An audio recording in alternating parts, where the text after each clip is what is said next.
So I chose for my discussion and research to be on dubstep. So what I discovered was that dubstep was originated from South London, England. So like kind of like the United Kingdom. Molly, come here. Um, it emerged in like the late 1990s when the new style of like two-step and dub from reggae was combined. I believe the common people who were founders or created their own when they blended those kind together were, I think it was Oris J, LB, Steve Gurley, and Zed Bias. Those were the common ones that I could find. Compared to then and now, obviously there's like big mainstream people that are common, everybody thinks of. But they're also blended with other things besides dubstep. They're not just considered dubstep. Actually, they consider some dubstep music to be called like bass kind of music, which is funny because I think of bass, I think of the guitar and stuff.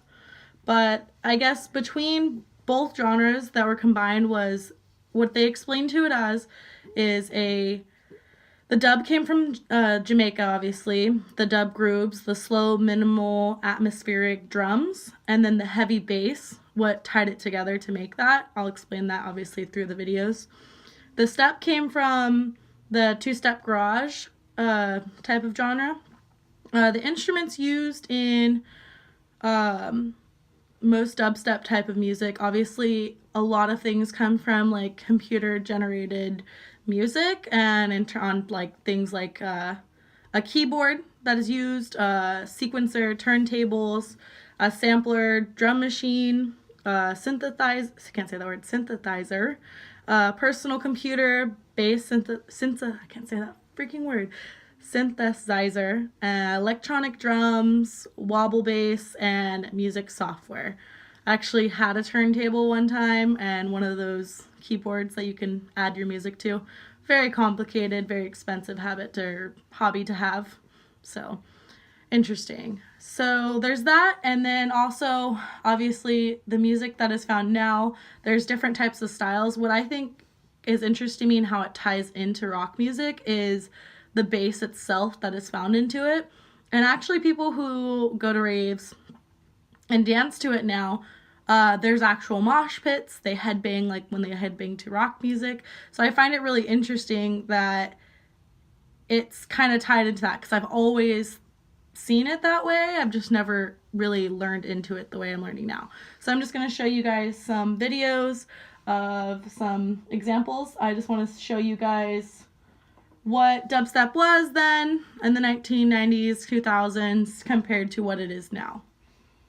And also kind of how some people dance to it, which I find interesting. I mean, I'm interested in it. I've been to raves, seen that, but I just think it's funny compared to what it used to be, especially with techno.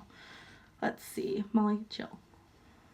Oris J. So this is Oris J. You obviously get the buildup of the music to start.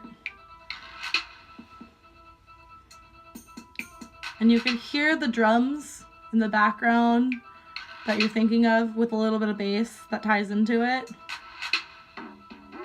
And then they drop a new type of noise to it.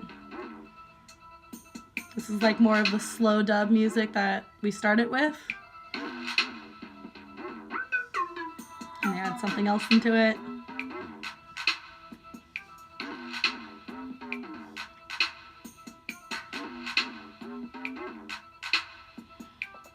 So that was Oris J.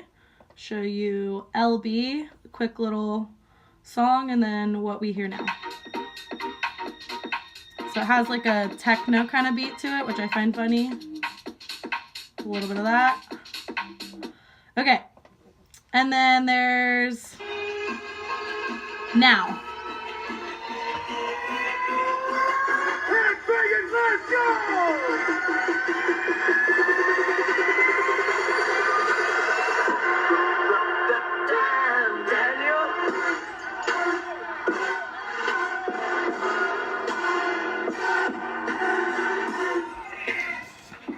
So yeah, that's what it is now compared to then. This is a music I actually enjoy. I really do like the beats more than I like listening to someone sing. I like how they tie it in the build-up. So yeah, that's why I chose this genre of music. So I hope you enjoyed.